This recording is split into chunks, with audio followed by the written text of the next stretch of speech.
El océano estaba en calma, demasiada calma.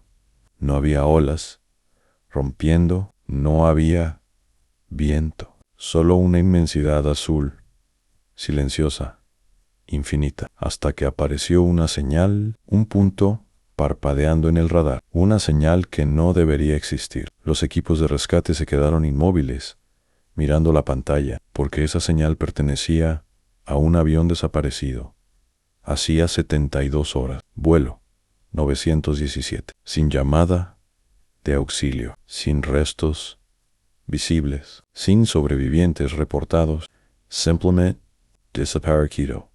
Pero ahora algo respondía desde el océano. Las coordenadas llevaban a una zona peligrosa, un lugar que los marineros evitan, un lugar del que los pescadores hablan en voz baja, por lo que vive allí. Cuando el helicóptero se acercó, el piloto redujo la velocidad. Restos flotaban en el agua.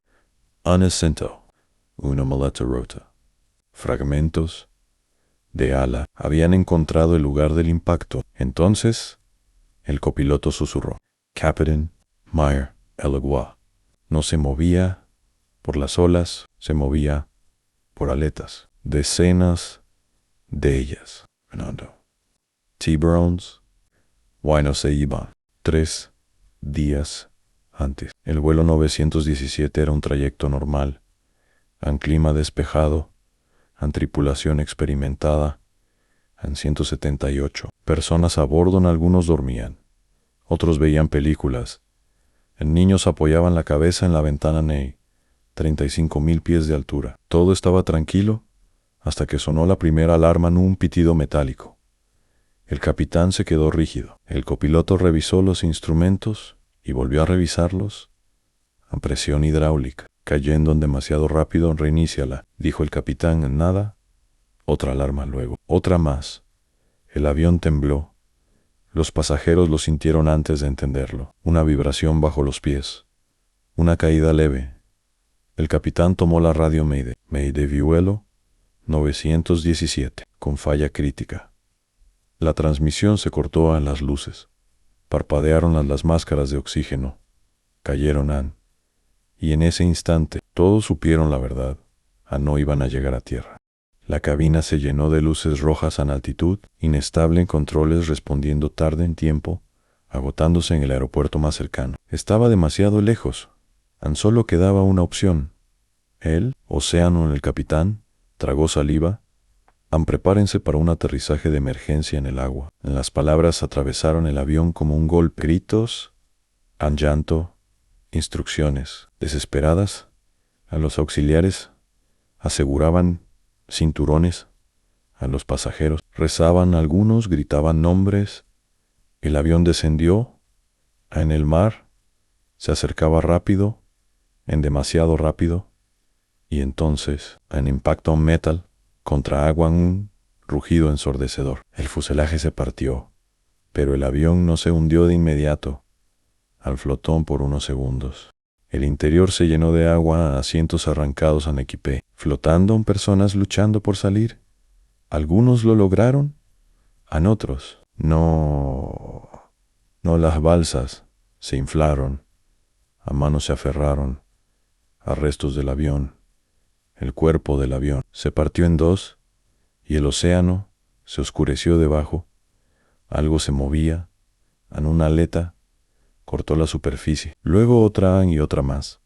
La sangre de los heridos se mezcló con el agua y el océano respondió.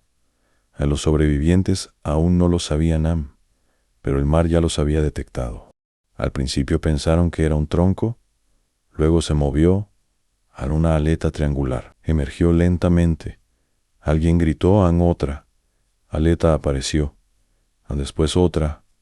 Estaban rodeados. Los tiburones no atacaron de inmediato. Giraban, observaban, esperaban en cada movimiento, los acercaban cada grito, vibraba en el agua los sobrevivientes. Quedaron atrapados, flotando, heridos, vulnerables, y el océano ya había decidido. La noche cayó de golpe en un segundo, todavía podían verse los rostros. Al siguiente, solo había oscuridad. El océano se tragó la última luz del sol, como una puerta que se cierra en el agua. Estaba más fría, a más pesada, a más viva. Los sobrevivientes se aferraban a restos del avión, asientos flotando, pedazos de metal, balsas medio infladas. A los brazos ardían, en las piernas se entumecían, y debajo de ellos, movimiento. No eran olas, no era corriente, eran sombras, deslizándose bajo la superficie, silenciosas, constantes. Alguien susurró con voz temblorosa: «Todavía están aquí». Otro gritó: «No pateen, no se muevan». Pero el pánico no obedece. Un hombre sintió algo rozarle. La pierna gritó, agitó los brazos. El agua explotó. El grito se cortó de inmediato. Silencio no. Sangre en la superficie. No burbujas. Solo un espacio vacío. Los tiburones habían aprendido. Ahí ahora estaban cazando. El tiempo dejó de existir. A minutos que parecían horas, horas que parecían eternas. Algunos sobrevivientes se alejaron sin darse cuenta, arrastrados por la corriente, por el cansancio, por el miedo. Esos fueron los primeros en desaparecer. Una mujer rezaba sin parar, los labios partidos en un adolescente miraba la oscuridad sin parpadear. A un padre sostenía a su hija sobre el agua. Aun cuando sus fuerzas se acababan, en cada sonido se amplificaba. Un chapoteo, una respiración, un sollozo, y los tiburones reaccionaban a todo, a veces. Una aleta cortaba la superficie, no atacaban, probaban. A los sobrevivientes entendieron algo terrible.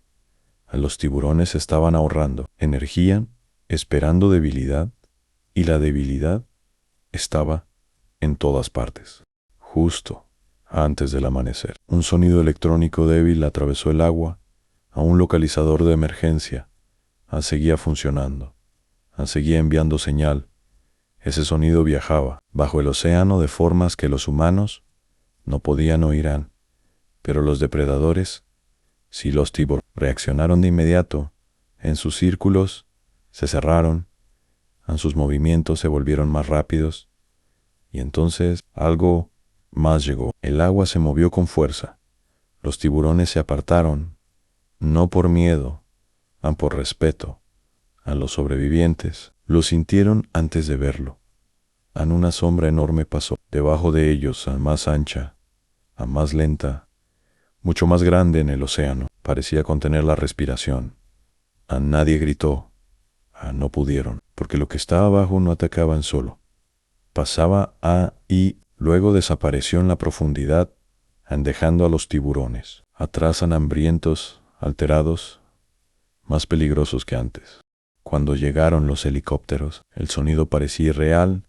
Las hélices rugían, los reflectores cortaban la noche. Los sobrevivientes gritaban y agitaban los brazos. Pero los tiburones no huyeron. Siguieron allí. Cuando los buzos entraron al agua, las aletas se acercaron. Cada rescate era una carrera contra el tiempo. Manos temblando, ojos vigilando el fondo. Un buzo sin un golpe fuerte en su tanque. Otro juró haber mirado a los ojos de un tiburón. A menos de 2 metros no atacaba, no. Observaba.